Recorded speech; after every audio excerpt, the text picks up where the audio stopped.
Muy buenos días a todos, les saluda Ángel desde Lima y bienvenidos al canal. El día de hoy tengo el honor de presentar al cantautor, actor y licenciado de la especialidad de creación y producción escénica de la Facultad de Artes Escénicas de la Pontificia Universidad Católica del Perú. Gerson Borja, es un gusto tenerte con nosotros. Muchas gracias, Luis Ángel. Muchas gracias por la invitación. Gracias por contactarte conmigo y por esta entrevista. Gerson, hace pocos días supe de Manco, concierto escénico, y de verdad quedé bastante interesado días antes de ir. Creo que fuiste el sábado Sí, el 26. sábado 26, que fue el primer día de estas cuatro fechas, y de verdad debo decirte que quedé bastante impresionado. Yo soy un enamorado de la historia. Buena parte de mis videos de reseñas son de historia del Perú, principalmente la época de los incas, la conquista, el virreinato, así que tenía que ir y de verdad te felicito por esta obra.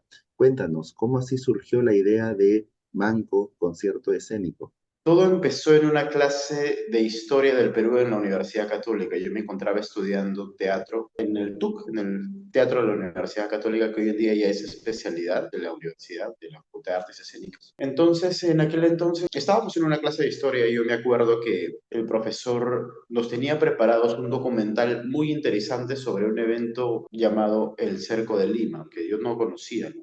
Pero por algún motivo el internet de ese día no estaba cargando bien. Estamos en el 2013, hoy en día carga rapidísimo. Entonces se cansó de esperar y se fue a la biblioteca y dijo, espérenme un ratito, voy a traerles un documental que yo no pensaba presentarles ese, pero pensaba presentarles otro, pero igual les va a servir, ¿no?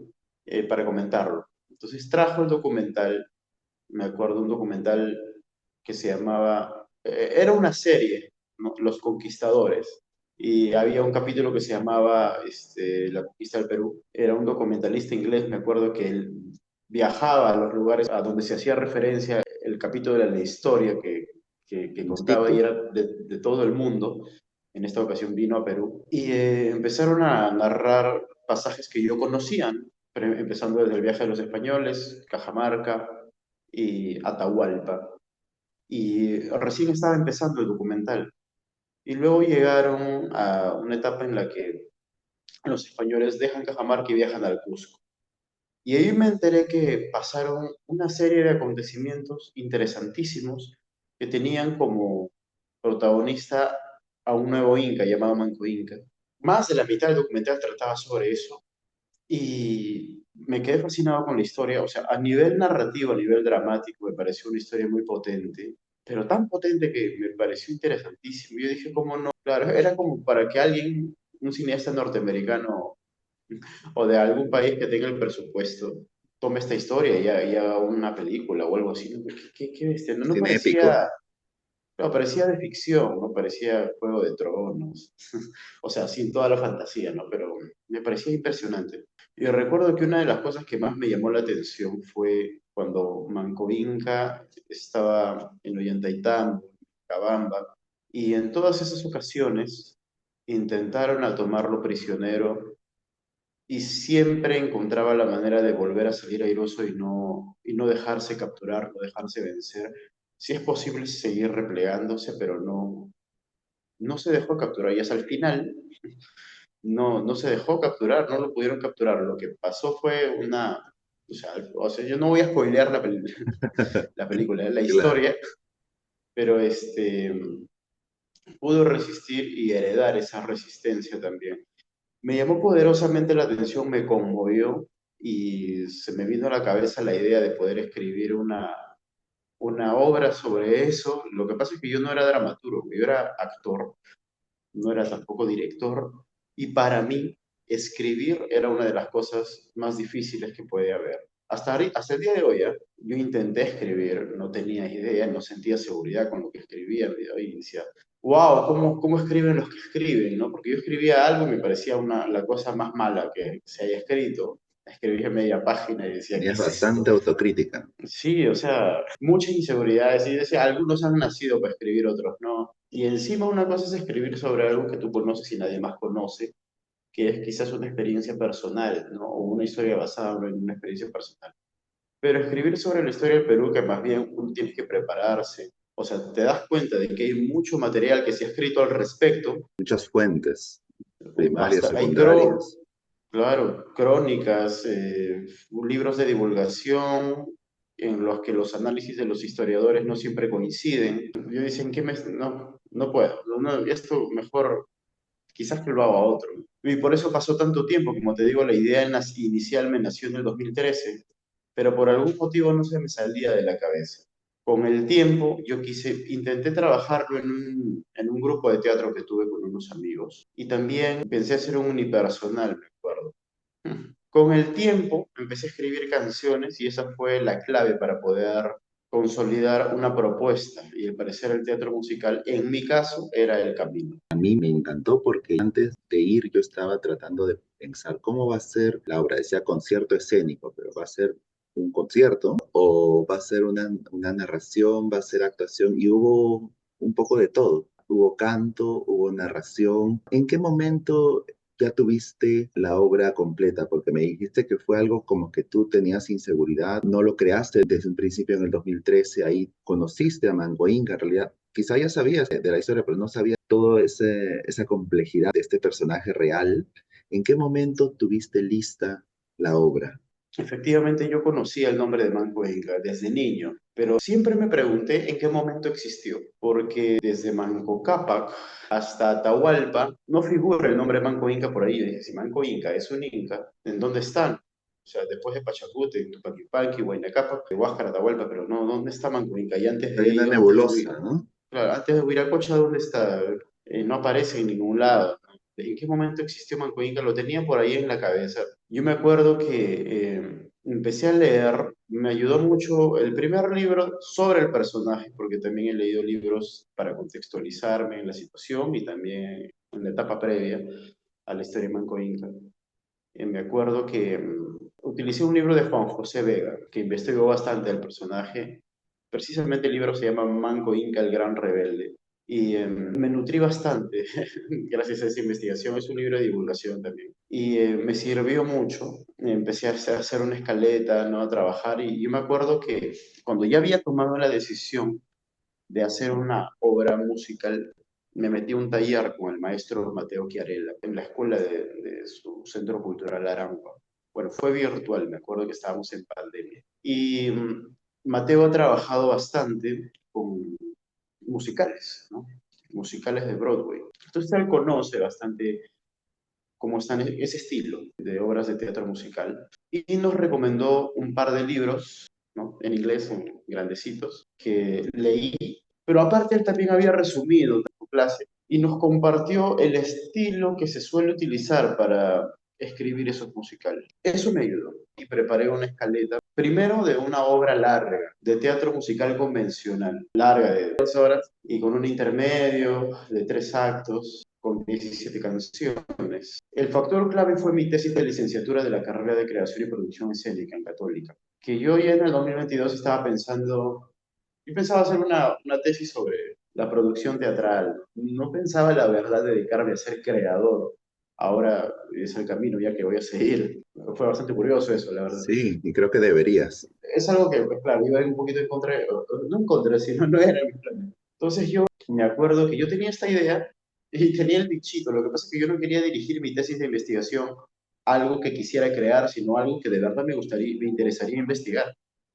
Entonces yo le pregunté a mi jefa de práctica, y le dije, yo tengo acá una idea para una creación, pero en realidad no sé qué quisiera investigar sobre esto. Le expliqué y me dijo, yo veo ahí un potencial, ¿por qué no lo desarrollas? Y vi un potencial porque yo estaba muy interesado en el vínculo de esta historia con la actualidad. Uno de los motivos por los cuales no salía de mi cabeza es porque yo veía que había mucha relación de la historia que yo estaba investigando con la actualidad social política del país. Dicen por ahí que la historia es cíclica, se repite, se puede decir incluso lamentablemente, a veces se repite, cambian las circunstancias, los personajes, pero muchas situaciones son similares, ¿no? Entonces, eso me llamaba bastante la atención. Y cuando finalmente en el 2023 decidí hacer esta obra para mi tesis, mi asesor me dijo, ya, pero mira, no vas a poder, no te va a alcanzar el tiempo para hacer un formato largo. Es un formato corto, la obra está durando ahorita 70 minutos.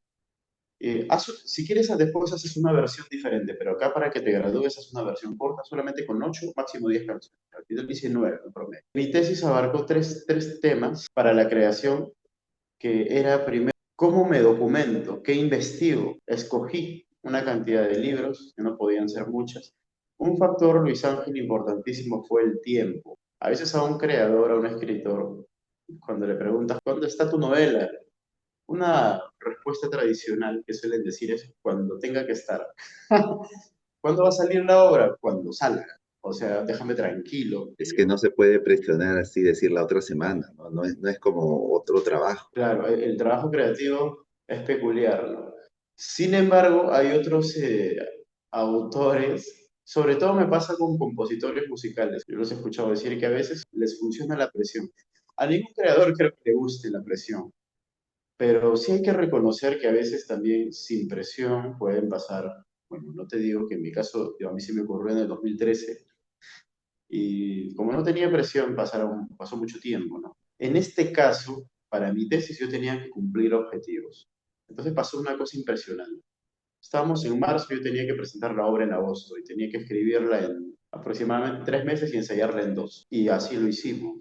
Pero debo confesar que yo durante todos estos años, desde el 2013, estaba escribiendo ideas, bosquejos, tipos de escena y sobre todo grabando melodías musicales, que todas me sirvieron al final. Todo ese trabajo lo recopilé y finalmente así pude constituir esta propuesta que es el concierto escénico, que con contextos, con música, con canción. Qué bien. Creo que ya anteriormente ha sido presentado, he estado buscando en internet, también he estado informándome. ¿Qué nos puedes contar de esa experiencia previa? La propuesta inicial era la obra Manco. El musical se iba a llamar así, Manco el musical. Esta propuesta terminó llamándose Manco Concierto Escénico porque la producción decidí que sea un concierto escénico. Y al final terminó asumiendo, incorporando, mejor dicho, el estilo de montaje al nombre final de la obra, ¿no? Manco Concierto Escénico. Siempre quise hacer un musical, entonces tenía la idea de hacer Manco el musical. Pero para mi tesis, como hice la propuesta de Manco Concierto Escénico, o sea, hice una propuesta de concierto escénico, pensando en el tipo de montaje, por ese motivo decidí incorporar el estilo de montaje al nombre y terminó llamándose, hoy en día se sigue llamando Manco Concierto Escénico porque involucra también en la propuesta, el tipo de propuesta, ¿no? Ah, me habías consultado en qué lugares se ha presentado. Yo tenía que presentar mi tesis, entonces tenía que hacer unas muestras. Decidí hacer unas muestras abiertas al público. Fue en agosto de 2023 en el Galpón Espacio en Pueblo Libre. Tuvimos 3 fechas. Posteriormente, gracias a Dios, ¿no? con su venia, le gustó a muchas personas y fuimos invitados a la graduación de mi facultad, al Festival de Creación de la Universidad Católica y luego postulamos al Festival Saliendo de la Caja 2024 y fuimos seleccionados, nos presentamos ahí también. De ahí fuimos invitados a una iniciativa llamada Encuentro de Artes Escénicas del Consorcio de Universidades, ¿no? Esto fue en un local, me acuerdo, de la Universidad Cayetano Heredia. Y finalmente decidimos hacer una temporada abierta al público de 4 funciones ya de manera independiente con mi productora Jaraui Experiencias Escénicas. Hacerlo de manera independiente ha sido otra aventura, la verdad. En esta ocasión nos fuimos a la Asociación de Artistas Aficionados para presentarlo en el Teatro Ricardo Rocarrey, donde estamos ahora. Esa es toda la historia de vida de este proyecto. Esas son todas las presentaciones que hemos tenido. ¿Y cómo has notado tú el personaje de Manco Inca? ¿Cuánto de repente conoce el público, las personas a quienes les hablaste de tu proyecto y todo? Lo pregunto porque en realidad es algo que yo he notado.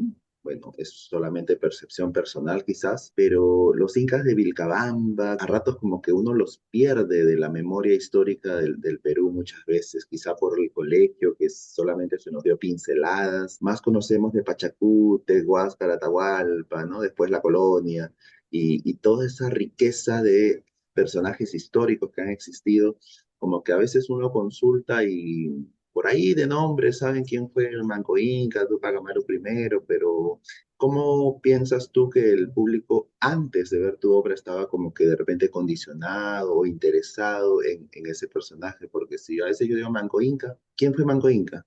¿Cómo has notado tú esa recepción previa a ver tu obra? La recepción previa me doy cuenta, por ejemplo, en las interacciones en redes sociales. me doy cuenta que han oído el nombre Manco Inca, porque es un musical sobre Manco Inca. Hay pasajes, por ejemplo, yo cuando hice la investigación, un texto escrito por Tito Cusi Yupanqui sobre lo que él escuchaba cuando era niño, acerca de la referencia que se hacía sobre los españoles cuando llegaron al Cusco y su similitud con los huiracochas, o lo que ellos pensaban, me llamó mucho la atención. Eso es algo que no se conocía y me llamó bastante la atención. De ahí algunas alianzas entre españoles e incas fue algo que cuando me enteré era impensado para mí. Conflictos poderosos entre incas y otras comunidades indígenas, algo nuevo para mí. Una pronta batalla, enfrentamiento, como la batalla de las Salinas, entre bandos españoles mientras estaban en guerra, todavía con Manco Inca. Dije, wow, acá todo el mundo se pelea. Todos se Entonces, alían y todos se pelean. claro, ¿qué es lo que realmente importa, no? Porque cualquier cosa puede pasar a un segundo plano, las alianzas pueden volverse ya enfrentamientos. Es un análisis interesante, la campaña del general Kisu Yupanqui, todo lo que pasó en Cusco, quién lo toma primero, quién lo toma después, quién lo toma después incluso, Claro, idas y este, venidas. el cerco de Lima, y acontecimiento importantísimo. Luego la resistencia en Vilcabamba, los incas de Vilcabamba, algo que ya no aparece en ahora, pero que tú mencionas un personaje, Tupac Amaru I, que mucha gente es más conocido el nombre de Tupac Amaru II, pero habría que ver por qué se llama segundo. Entonces, existió un Claro, primero, ¿quién fue ese Tupac Amaru I?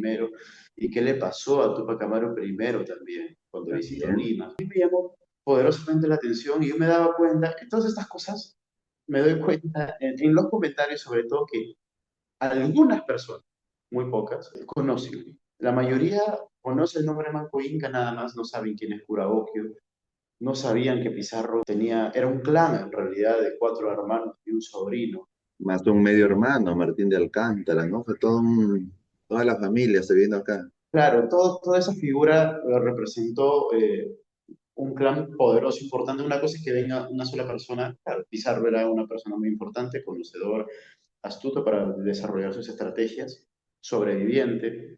Pero otra cosa es ver que viene Pizarro, su hermano Hernando, que era el hijo legítimo, Juan Gonzalo, etcétera. O sea, una familia prácticamente ya te da una idea diferente de cómo están organizándose, de cómo lo ven los demás españoles a ellos. En algunos comentarios en redes sociales me daba cuenta que, sobre todo, algunos tenían conocimiento, daban su punto de vista y sobre todo, hay dos cosas que pasaban con los comentarios. En muchos casos, como suele pasar en redes sociales, hacen comentarios para decir cómo fueron las cosas. Esto no fue así, sino que fue de esta manera, o esto pasó así, o en algunos casos también para llamar, o sea, para dar su punto de vista sobre cómo se aborda la historia, ¿no? A mí no me parece que, o sea, o para criticar a quienes tienen una tendencia hispanista, Uy, o al no, hemos revés, entrado a claro, claro. sí, en redes sociales está ahorita muy fuerte eso, ¿no? Disculpa que te Sí, corte. claro, sí, tienes razón. O para defender esta tendencia hispanista, ¿no? O Claro, para criticar a quienes tienen una tendencia indigenista hoy en día, ¿no? Entonces hay una polémica ahí y veo ya que se arma un poco. O sea, yo creo sí, que el diálogo, incluso las discrepancias, son necesarios. Hay que tener un límite también en cuanto al respeto. Pero sí, no es algo que me asuste, ¿eh? Es algo, más bien, es algo que yo creo que es natural, inevitable más. Yo he querido presenciar esta presentación, o yo he querido presentar, compartir esta historia para que precisamente, a mí, ¿qué es lo que pasa? Yo he visto esto y me ha ayudado. Analizo de manera diferente mi presente. Tengo muchas más herramientas para poder analizar la actualidad social y política de mi país. Me ha tranquilizado. Ya no estoy tan enérgico e intenso en algunas posturas, que también eso me pasaba cuando también no conocía tanto. Entonces, sí, ese es el estado en el cual ahora me encuentro y es lo que he visto con algunas personas que conocen algunos detalles sobre la historia, claro, un poquito más recalcitrantes en su manera de pensar y en su sí. manera de expresarse. Pero debo confesar también que son muy pocos. La mayoría no conoce esta historia. Entonces, es como si uno pensara, ¿no? Es una obra sobre la conquista.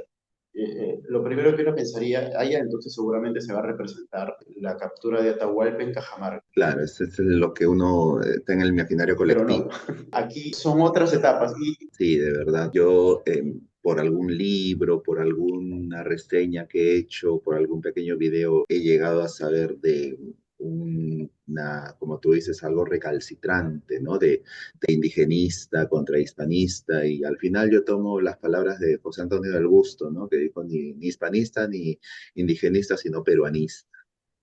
Que, claro, pero lamentablemente hay bastante de eso, sobre todo en redes sociales, pero son grupos que conocen, pero que de repente a veces ven la historia intencionalmente o no, de un modo un tanto maniqueo, ¿no? Los buenos contra los malos, ¿no? Que era un paraíso, era un infierno, o con ellos, con los españoles vino un paraíso o vino un infierno y todo. Lo que tú dices también es bastante cierto, que mucha gente en realidad, o bien no es algo que no tanto que no le interese, sino que no ha llegado a conocer tanto. Entonces, obras como la tuya es una oportunidad para conocer y generar esa curiosidad y ese interés. Yo fui al estreno, ¿no? Fue la primera fecha de estas cuatro y noté bastante interés por parte de la gente, me gustó mucho. Luego de presentar, mi pregunta fue como que antes algunas ideas que la gente tenía o que no tenía, pero luego de presentar tu obra, ¿qué comentarios has recibido? Ya por ahí me has adelantado que, por ejemplo, hay gente que, claro, es normal, dicen frente a una novela, frente a una obra de teatro, no, no fue así, porque piensan que uno les va a dar historia pura, cuando en realidad es una obra, es arte, ¿no? Sí, Pero ¿qué comentarios has recibido? voy a darte mi respuesta con cuidado porque tampoco quiero... Lo que pasa es que para poderte dar una buena respuesta tengo que tocar algunos detalles de, de cómo he escrito la obra, pero no quiero spoilear. Claro, sí, disculpa, yo soy experto spoileando. No, no, no. Pero, Lo que pasa es que tu pregunta no es como para invitar al spoiler, pero para yo poderla responder mejor, me voy a tener que acercar un poquito. claro, Al estilo, sobre todo, no los acontecimientos exactos que pasan en la obra. Yo sí creo que hay que saber cómo llegar al público. Para mí, crear es lo más difícil a nivel artístico, de manera personal. Ahora, en cuanto a producción, hay que llevar personas al teatro. O sea, eso también es difícil. En cualquier negocio, digamos, ya para abrir un campo más amplio de cualquier tipo de emprendimiento, por eso digo negocio, cualquier emprendedor sabrá que es difícil, o sea, tener una cartera de clientes, digamos. Entonces, producir, gestionar, es todo difícil, pero tener quien te consuma, quien compre tu producto, es verdaderamente el objetivo, ¿no? Para que se sustente, para que se sostenga el emprendimiento. Entonces, regresando al campo artístico, que nosotros no hemos escogido esto para hacernos de dinero, sino porque nos apasiona, es lo nuestro. Pero sí necesitamos sostenerlo. Entonces, llegar al público también requiere sus estrategias. Entonces, el público que no es teatral o que no tiene mucho interés por los musicales o que no suele consumir historia del Perú, para llamar la atención, ellos tienen para ir al teatro en general, parten desde una base de entretenimiento. Entonces hay que saber cómo llegar a ellos, hay que saberlos cómo presentárselos, ¿no? Entonces, una vez que ya estamos hablando como el mismo idioma, por ahí me dijeron, no pidas a alguien que te comprenda si es que tú no has tenido el más mínimo interés en comprender a ese alguien. Bueno, pues una frase un poco, incluso para analizar con pinzas, pero que a mí me sirvió para darme cuenta de que puedo proponer un ambiente en el cual podemos conversar, conocernos y una vez ahí compartirte lo que te quiero compartir. En ese sentido, en mi tesis, yo hice una pregunta. ¿Qué tan fiel debo ser a lo que estoy leyendo en la documentación histórica? ¿Qué es lo que yo realmente quiero? Me di cuenta de que yo, cuando era chiquito, veía obras históricas y luego revisaba, por ejemplo, Troya, una obra de época, ¿no? Y una película de época. Entonces yo me molestaba cuando veía que no era exacto, fiel e igual. Luego me di cuenta que los autores tienen sus motivos para proponer lo que proponen. licencias. Claro, para empezar, los diálogos tienen que ser inventados porque nadie estuvo ahí para registrar exactamente lo que dijeron. Las características de los personajes tienen que ser resaltados. Hay que escoger un héroe y hay que escoger una sombra, un antagónico, que no necesariamente significa que en la vida real fueron héroes. Pueden haberlo sido para algunos, pueden haberlo no sido para otros, o el antagónico en la vida real pueden haberlo sido para algunos y no para otros. Pero dramáticamente hay que tener una propuesta, una estructura. Y yo si bien los artistas no podemos cambiar al mundo, sí podemos generar una pequeña chispa para que una persona tenga la oportunidad de conocer algo que quizás no conocía y darle un nuevo análisis. Uno de los objetivos de este proyecto era que la gente tenga una curiosidad para luego ir a sus fuentes, así sea Wikipedia en Google, o un documental, o un video de 5 minutos, o un TikTok de medio minuto, o un libro y decir, no conocía esta historia, no conocía esto, pasó, o la mitad fue un invento del autor. A ver, ¿qué cosa fue una propuesta creativa del autor y qué cosa no? Pero yo sí me di cuenta que uno de los factores que me iban a ayudar era la conmoción, era poder llegar emocionalmente al público. Eso fue un camino que yo intenté. ¿Por qué? Para poder quedarme en ellos un poquito y que eso mantenga el interés por querer investigar. Entonces, ¿qué es lo que me han dicho varios? Una vez que ya vieron la obra, gracias a Dios, hemos podido conseguir dos comentarios que se pudieron enlazar a los aspectos que te estoy comentando. No conocía esto, no sabía que había pasado esto, yo no sabía que esto había sucedido y al mismo tiempo muchas respuestas fueron, me emocionó, algunos han estado a punto de llorar y Sí, algunos han llorado por una historia que no conocían, que por un momento se fueron de sus problemas y se metieron a una historia que de repente les pasa un poco como me pasó a mí. No puedo evitar relacionarlo a mi vida personal en una sociedad, porque lo que estoy pasando, lo que estoy viendo que ha sucedido es parte de nuestros antepasados, es parte de nuestra historia y cosas que sucedieron en el lugar en el que estoy parado ahorita, ¿no? Por ejemplo, el cerco de Lima sucedió, o sea, muy probablemente el teatro en el que nos estamos presentando, ese territorio, fue campo de batalla. fue el escenario de alguna escaramuza o de un mismo enfrentamiento, porque está muy cerca a Plaza de Claro, Armas, al ¿no? Cerro San Cristóbal, donde acamparon ahí, ¿no? El ejército inca. Claro, estamos presentando la obra en el territorio donde se desarrollaron los eventos. Sí, hay una carga de emoción, hay una intensidad, que eso es algo que principalmente, por eso es que busqué contactarte, porque me apasionó mucho. Hay bastante sentimiento y toca una fibra bastante sensible de nosotros como peruanos, porque es el Perú, es nuestro ancestro y allí, sin ánimo de spoilear, obviamente, se ve a la emperatriz Curaoclio, al general Kiso Yupanqui, del que creo que no hay ningún monumento en Lima. No sé, creo que por ahí hay una placa máximo, no estoy seguro, pero debería haber de repente una estatua, algo sobre él, ¿no? Un grandísimo general que acabó con varias expediciones españolas y todo. ¿Qué mensaje le darías a los artistas que buscan llevar su obra al público? Mira, no me había puesto a pensar en eso, en lo de Kiso Yupanqui, pero con el comentario que has hecho, me has hecho pensar.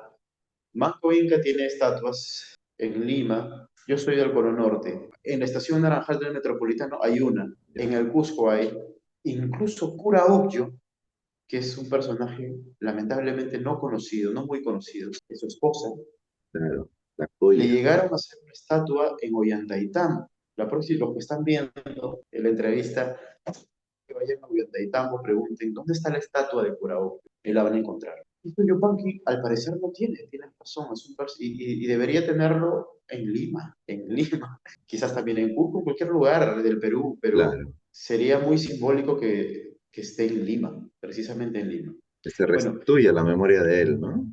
claro, para investigar quién fue, qué hizo, sus hazañas, enfrentando las expediciones que Pizarro enviaba y finalmente su participación en el cerco de Lima. Ahora, a los artistas que están empezando a dedicarse a esto, pues en primer lugar puedo decirles que el Perú históricamente es potencialmente artístico, de una manera impresionante, en el teatro, en la música, en la danza. Bueno, estoy hablando de artes escénicas, que es lo mío, podemos irnos al arte plástico, al arte inclusive en los tejidos, etcétera, ¿no? Pero es poderosamente artístico. Si tú eres peruano, peruana y quieres ser artista, hay harto material. Claro, no necesariamente tienes que dedicarte a lo que es peruano, pero si es que sí, no has escogido un camino que no tenga herramientas. Es poderoso, hay mucho material y eso sí, el camino del artista que tiene como base de trabajo inquebrantable e innegociable su arte es difícil. Lo digo porque estrategias de difusión, de hacerse conocido, siempre se tienen que utilizar, pero si es que uno tiene como principal objetivo hacerse conocido, ya el principal objetivo ya no es precisamente su esencia artística y esa empieza a cambiar. Ahí de repente es un poco más fácil, no más fácil, nunca es fácil, pero son otros caminos para poder tener éxito, ¿no? Éxito entrando en las diferentes maneras de poder entender eso. Claro, Pero sí, manteniéndose en tu propuesta artística va a ser difícil, pero sigue trabajando. A mí lo que me ha servido, lo que yo he aprendido es que si tú trabajas de manera genuina en algo que de verdad te convence, trabajas duro. Eso también, porque ser artista no es sinónimo de pasarla bien, escoger algo, una profesión u oficio para pasarla bien y divertirte y ser una estrella, ¿no? Trabajas tú, si trabajas duro, duro, duro, duro en esta propuesta, bien concentrado, no solamente creativa, sino también interpretativa, si lo puedes lograr, sigue adelante, toma decisiones inteligentes, se puede, sigue adelante, resiste, como los incas de Vilcabamba, y si identificas qué es lo que tú quieres hacer, que tienes ahí madera para trabajar. Lo principal que necesitas no es una familia con contactos, que siempre, que también ayuda, o sea, para los que lo tienen, o una familia que te apoye económicamente, pero en algún momento eso se acaba. Lo que necesitas principalmente es un trabajo duro, si se puede continuar y avanzar en este camino. muchas gracias, Gerson. Y ya para culminar, un mensaje al público para que vaya a ver tu obra en estas dos fechas que quedan, ¿no? El día 3 y 4 de mayo, si no me equivoco, ¿estoy en lo correcto? Sí, Luis Ángel, exactamente. Bueno, a todas las personas que me están escuchando, si es que no han ido al teatro, algunas personas no conocen el teatro, vayan al teatro. Se vive las historias que se comparten de una manera diferente. Tienes a los actores en carne viva. Los actores que estamos interpretando esta obra la venimos desarrollando de manera intensa, muy presente. Entregamos todo de nosotros.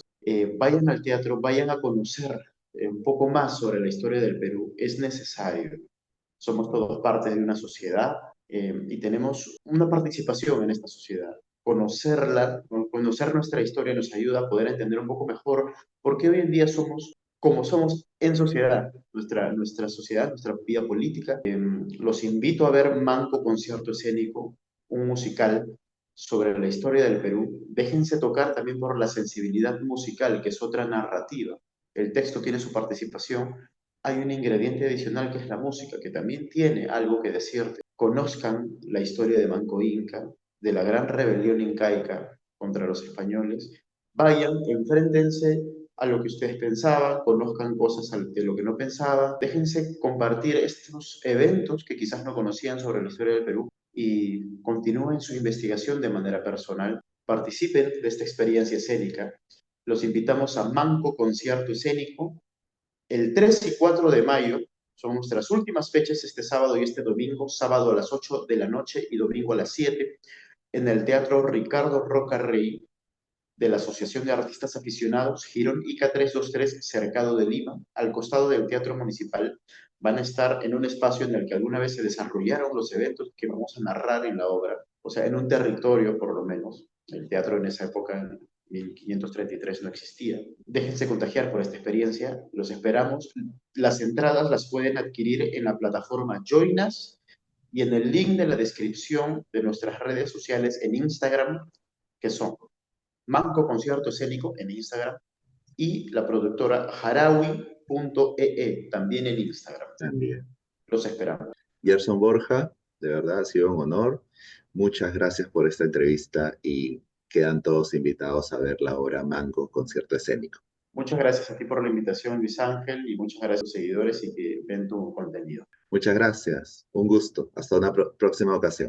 Y bueno, esta ha sido nuestra entrevista con el artista, creador, gestor escénico, el dramaturgo Gerson Borja Hualpa, creador de Manco, concierto escénico. Como dijo él, va hasta el 4 de mayo en el Teatro de la Asociación de Artistas Aficionados. Aquí tengo un afiche, aquí lo pueden encontrar en la plataforma Join Us, como él dijo, también en las redes sociales, ¿no? Son 8 artistas en escenas, incluyéndolo a él, Gerson Borja, Ximena Villacorta, Liz Navarro, Elías Cuya, Abril Gil, Abigail Vizcardo, Luis Carlos Reategui y Oswaldo Mariño. Muy talentosos todos, han sido grandes actuaciones, puesta en escena, narración, canto, muy linda, de verdad. Como peruano quedé conmovido, un tanto tocado durante y luego de salir de la obra.